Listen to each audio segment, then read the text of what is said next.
más o menos este chaval sabe poner 3 letras juntas, y entonces ahí es cuando a él ya le tiene cuando energía. se reconoce. Sí, se ve, dice, me gusta lo que está haciendo, y es cuando le da como un subidón, y ahí cuando él le da el subidón y empieza a tirar de mí, yo empiezo a pensar tontamente, en plan, tengo que mantener el libro vivo, porque si mantengo el libro vivo, pues Antonio no se va a morir. Eso tenía yo en mi cabeza. Desde que mientras yo venga y le grabe, pues tengo algo y le supone un aliciente, ¿no? En ese sentido sí que íbamos tirando Bueno, y para yo creo que acertabas. Sí. Bueno, Porque él es un hombre que vive en la palabra, vive en el discurso. Y entonces, claro, quieras que no, en el momento en que él se reconoce en un discurso suyo a través de tu libro, él quiere seguir viviendo. Porque él estaría hablando siempre y perorando y Sí, tal. o sea, por un lado despotrica porque tendría que estar solo y leyendo y esto, y por otra parte hay ¿no? Bueno, hay esas dos vertientes de Antonio, que es la parte muy sociable que tiene y de necesidad de estar en conversación o en monólogo consigo misma, con alguien que le escucha, y la parte, bueno, pues de estudio, de reflexión, de escritura. De todo tipo, con las que tiene contacto, es decir, no solo del ámbito político, a lo largo de toda la historia, desde que le puede ser una Carmena o un Albert Rivera, al mundo musical de Sabina Macaco Calamaro, o la semana pasada vino Florentino Pérez, y el día de su cumpleaños, el lunes, cumplió 80 años, y voy a verle, había una chica rubia guapísima, impresionante, allí con él, y digo, Antonio, ¿qué hace aquí esta chica? Nada, una chica que había ido a hablar con él, que tampoco le conocía de nada, había visto 2 vídeos en internet y apareció allí la chica. Y muy curioso lo que ha ocurrido en los últimos años con la gente joven, porque tiene realmente una legión de jóvenes seguidores que vienen de todas partes, también gracias al trabajo que ha hecho su hijo Jorge en redes, en Twitter, que ha convertido el Twitter el tweet de Antonio en un pues en frases así que realmente funcionan muy bien y que incitan a la reflexión. Y yo me acuerdo que hace un par de años le hice una entrevista en La Térmica en Málaga, al aire libre, que habían 1.500 jóvenes sentados delante, escuchándole. Que o sea, es curioso, porque es una generación... Es el flautista de Hamelin un poco, o sea, son generaciones completamente diferentes, y es llamativo que esto ocurra. Mucho estudiante de filosofía, mucho estudiante de medicina, mucho estudiante de farmacia.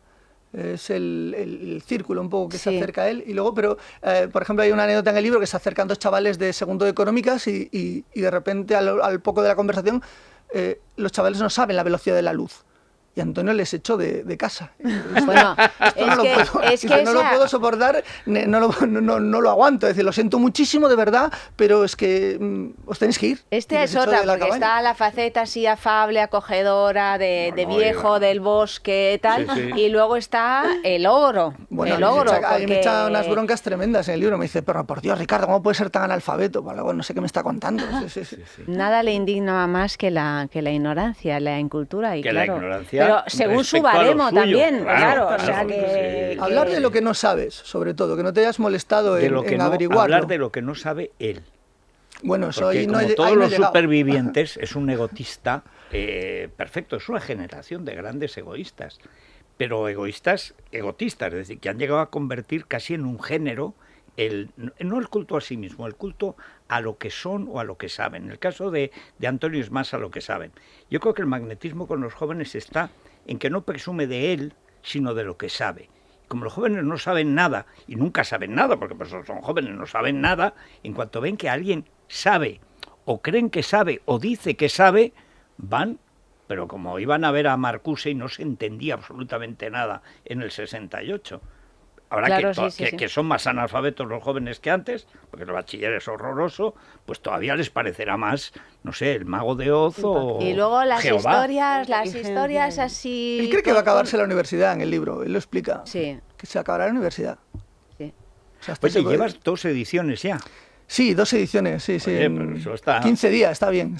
La historia, Ricardo, porque tiene también historias así muy mágicas, muy curiosas, que son parábolas al final, como la que cuentas y cuenta él. Se le he escuchado muchas veces contar sobre el anillo rojo que lleva siempre, ¿no? Sí, el anillo rojo que es una señal de identidad de Antonio, que lo perdió en la playa de Aguas Blancas. No, que lo heredó de su madre. Sí, era un anillo de su madre. Una veta en Brasil, porque él nació en... Una piedra muy rara, ¿no? Sí, es una piedra roja, sí, muy extraña y es muy llamativa, sobre todo cuando...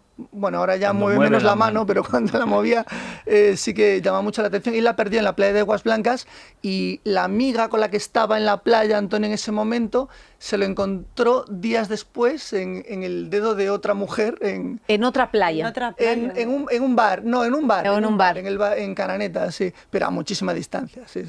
Días después. Estas son las historias que cuenta Antonio, que dices... Que dice, no me lo puedo creer. Pero está bien. Pero te lo crees. Y a lo mejor sí. Sí. Y en todo caso está bien. Sí, está muy bien, está muy bien. ¿Te has reunido con él después del libro publicado para decir que te ha dicho él algo? No. Una de las cosas que yo tenía mucho interés es que él se leyera lo que yo había escrito. Es decir, que en la medida de lo posible intentar que llegara a poderlo... Que no te hiciera un sortilegio, un embrujo o una venganza. Sí.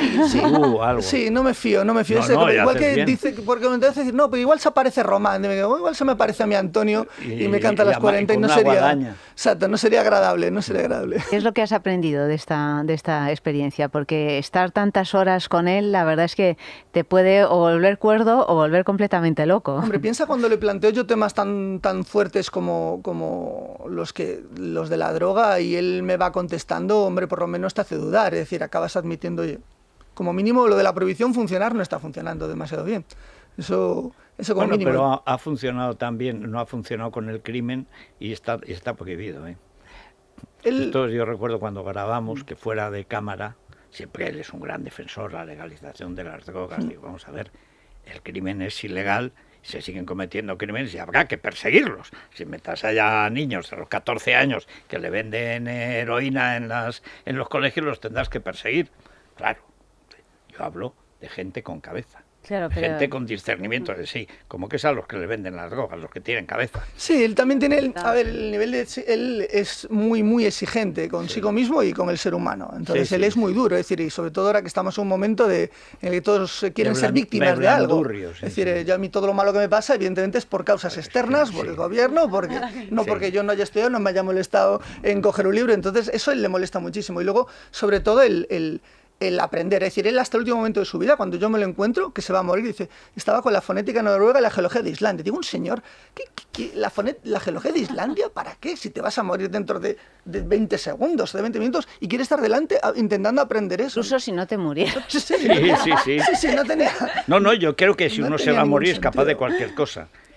Pero mira, lo de Islandia todavía lo entiendo. Lo de la fonética noruega, yo creo que eso es puro esnovismo. Bueno, él porque es imposible, hay un personaje salvo ¿no? Claro, es el personaje, dice, y murió estudiando la fonética noruega. Dice, no, es que era Escotado.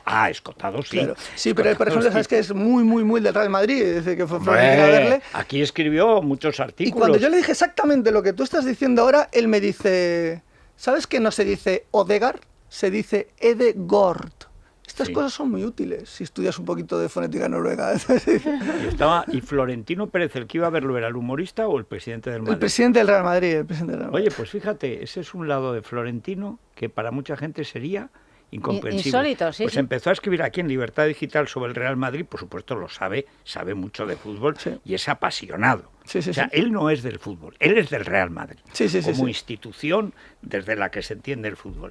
Y escribe muy bien y sabe mucho de fútbol. Él cuenta que dio una charla en La Coruña hace unos 3 años aproximadamente, y en el círculo de empresarios o algo así, y después al día siguiente se marchaba, durmió allí en La Coruña, y cuando a la mañana siguiente se iba recibió una llamada y era un señor que quería desayunar con él, y él cuenta y era Mancio Ortega. Claro. Es así.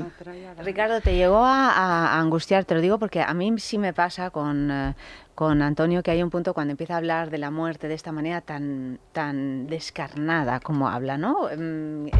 que realmente te llegó a agobiar. No, yo soy gallego, es decir, yo dijo, nos descojonamos los dos de esto o esto es un libro insufrible. No, teníamos que reírnos los dos de la muerte porque si no, o sea que esto tú no hay eres quien lo la lea. santa compañía de Antonio. Totalmente. Entonces hacíamos humor negro que es constante en el libro, Sí. o yo no podía pasar por hacer aquí un dramón. Vamos. Bueno, pues Ricardo, de verdad, muchas gracias por la obra, por la paciencia, porque para mucha gente es el descubrimiento, uno más de los descubrimientos del personaje. descubrimiento Y aparte sobre porque Escotado. el día menos pensado se arregla y lo tenemos aquí con Ayanta. Uf, podía ser. Diciendo, ya iba siendo hora porque teníamos que arreglar unas cosas que no estoy de acuerdo. Sería muy de Antonio. Es muy probable. Pero mira, que ya veo que ya no me voy a morir, me vuelvo. No me voy a morir. Vamos a estudiar a Hegel en serio.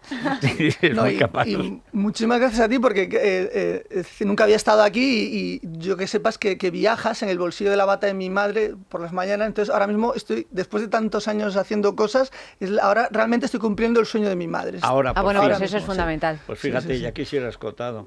Ya quisiera. Bueno, muchísimas gracias y Gracias. enhorabuena, Muchas gracias Ricardo. a vosotros. Aparte que es preciosa la portada. Preciosa y muy adecuada. propia, Sí. muy propia. Bueno, Divecol. Nivecol y esas dos pastillitas. Mira, además de quedar en lavándose los ridículo dientes. con Antonio Escotado sin darse cuenta, no se lavaba los dientes, era vicepresidente